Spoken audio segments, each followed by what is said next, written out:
সুপ্রিয় দর্শক, যে যেখান থেকে দেশ রূপান্তরের সঙ্গে যুক্ত হয়েছেন সবাইকে জানাচ্ছি স্বাগতম।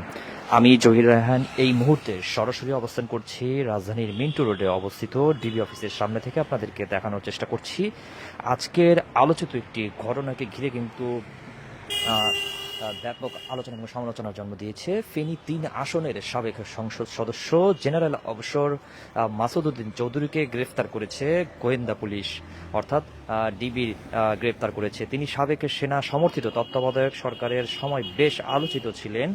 অবসরপ্রাপ্ত এই ৩ তারকা জেনারেলকে ২৩ মার্চ গভীর রাতে অভিযান চালিয়ে রাজধানীর বারিধারা ডিওএইচএস এলাকার বাসা থেকে তাকে আটক করা হয়। জেনারেল মাসুদকে গ্রেফতারের তথ্য নিশ্চিত করেছেন ঢাকা মহানগর গোয়েন্দা পুলিশের প্রধান শফিকুল ইসলাম। তিনি যেমনটি গণমাধ্যমকে জানিয়েছেন যে সোমবার গভীর রাতে কিন্তু এই মাসুদ উদ্দিনকে গ্রেফতার করা হয়। ঢাকায় অভিযান চালায় ডিবি।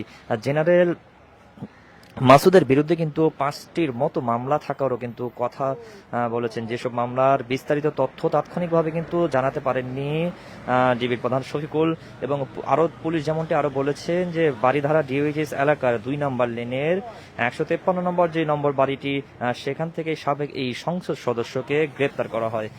২০০৭ সালে সেনাবাহিনী নবম ডিভিশনের যে ওসির দায়িত্বে থাকা মাসুদ ওই বছরে ১/১১ পট পরিবর্তনের পর গুরুতর অপরাধ দমন সংক্রান্ত জাতীয় সমন্বয় কমিটির সমন্বয়ক ছিলেন। ২০০৮ সালের জুনে তাকে অস্ট্রেলিয়ার বাংলাদেশের হাই কমিশনার করে পাঠানো হয়েছিল। পরে ২০০৯ সালে ক্ষমতায় আসা আওয়ামী লীগ সরকারও তাকে ২০১১ সালের জুন পর্যন্ত সেই দায়িত্ব রাখে। ২০১৮ সালে জাতীয় পার্টিতে যোগ দিয়ে একাদশ সংসদ নির্বাচনে ফেনী ৩ সোনাগাজী ও দাগভুঞ্জা আসন থেকে সংসদ সদস্য নির্বাচিত হন এই মাসুদ। একাদশ জাতীয় সংসদ নির্বাচনে ফেনী ৩ আসন থেকে আওয়ামী লীগের প্রার্থী হতে মনোনয়ন ফরম নিয়েছিলেন তিনি। তার ৫ দিনের মাথায় তিনি জাতীয় পার্টির মনোনয়ন ফরম কেনেন। এর পরদিনই কিন্তু জাতীয় পার্টির সভাপতি মণ্ডলের সদস্য হন ১/১১ সময় আলোচিত সাবেক এই সেনা কর্মকর্তা।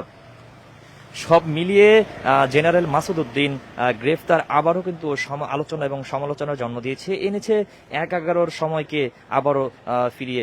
এই ঘটনাকে ঘিরে সামনে আরও নতুন তথ্য বিশ্লেষণ আসতে পারে। রাজধানীর মিন্টু রোড ডিবি অফিসের সামনে থেকে এই ছিল আমার কাছ থেকে এখনকার মতন সর্বশেষ। পরবর্তীতে আপডেট পেতে দেশ রূপান্তরের সঙ্গেই যুক্ত থাকুন। ধন্যবাদ।